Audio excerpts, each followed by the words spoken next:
एक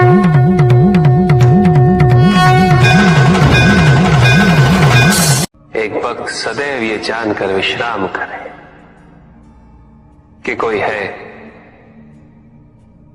जो सदैव उसका ध्यान रखता है।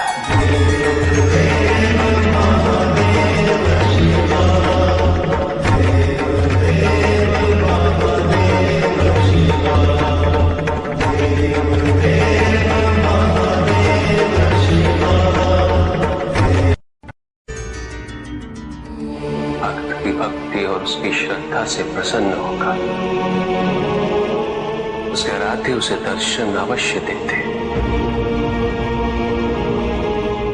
किंतु कब, किस रूप में और किस परिस्थिति में,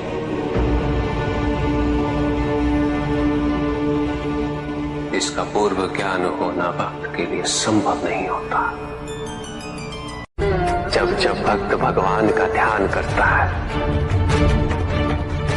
तब तब भगवान भक्त का ध्यान रखते हैं।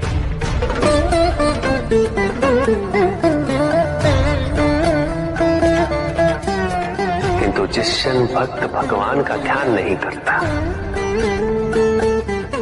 तब भी भगवान भक्त का ध्यान रखते हैं। इसलिए तुम्हारा ये कथन उचित है नंदी। मैं व्यस्त हूं और मैं चिरंतन काल से लेके चिरकाल तक व्यस्त रहूंगा। प्रत्येक क्षण प्रत्येक भक्त का ध्यान रखते हैं।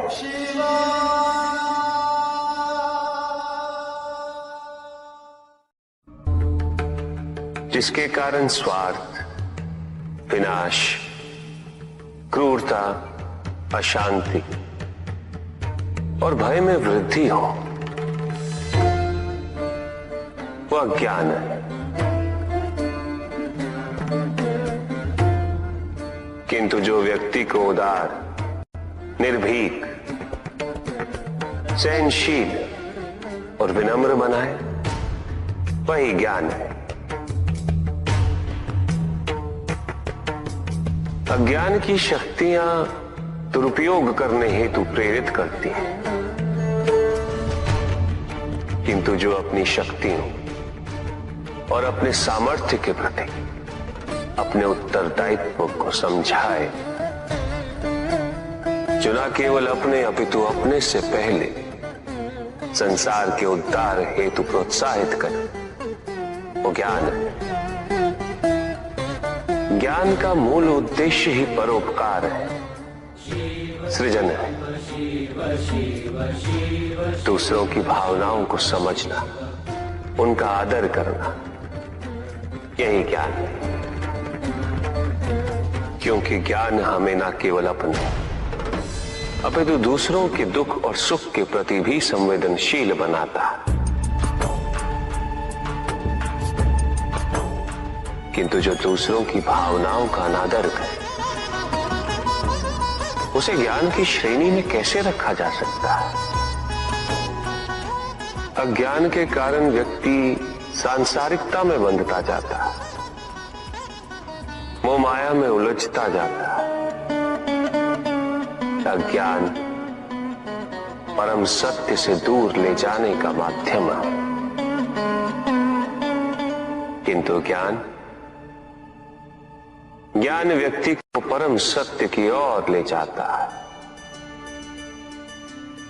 ज्ञान मुक्तिदायक है, मोक्ष का मार्ग है,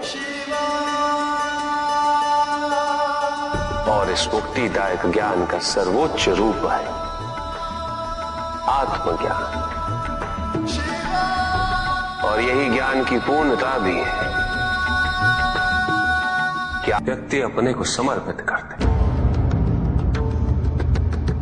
छोड़ दे अहंकार को, तो ब्रह्म की इच्छा ही पूर्ण होती है,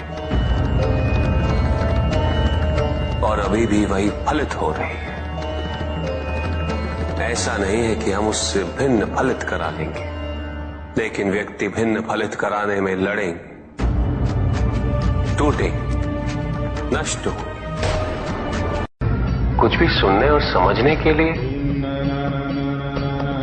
मन का मौन रहना आवश्यक है, किंतु मन मौन रहना नहीं जानता। वो तो निरंतर कुछ ना कुछ कहता रहता, प्रतिपल शब्दों का आक्रमण चलता रहता है मन पर, और यही आक्रमण है जिसके कारण व्यक्ति कभी भी शब्दों के परे नहीं जा पाता। जहां जीवन की सत्यता का बोध उसकी प्रतीक्षा कर रहा होता, कभी भी किसी व्यक्ति का विवेक, उसके संस्कार, निर्भीकता तथा उसके आचरण की परिपक्वता को परखना हो तो उसे शक्तियों से सुसज्जित करता हूं, पदाधिकार सौंपता हूं, परिणाम स्पष्ट हो जाएगा। प्रभु,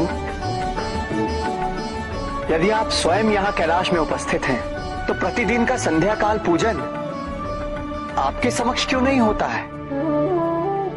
पूजित का साक्षात सामने होना मन को भटकने नहीं देता,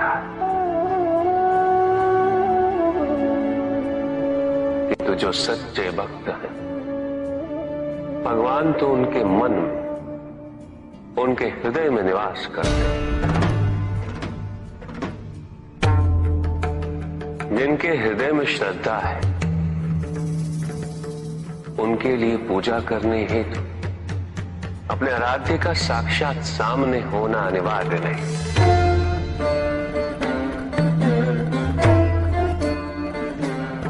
वो तो अपने मन के नेत्रों से प्रतिपल उनके दर्शन पा रहे हैं।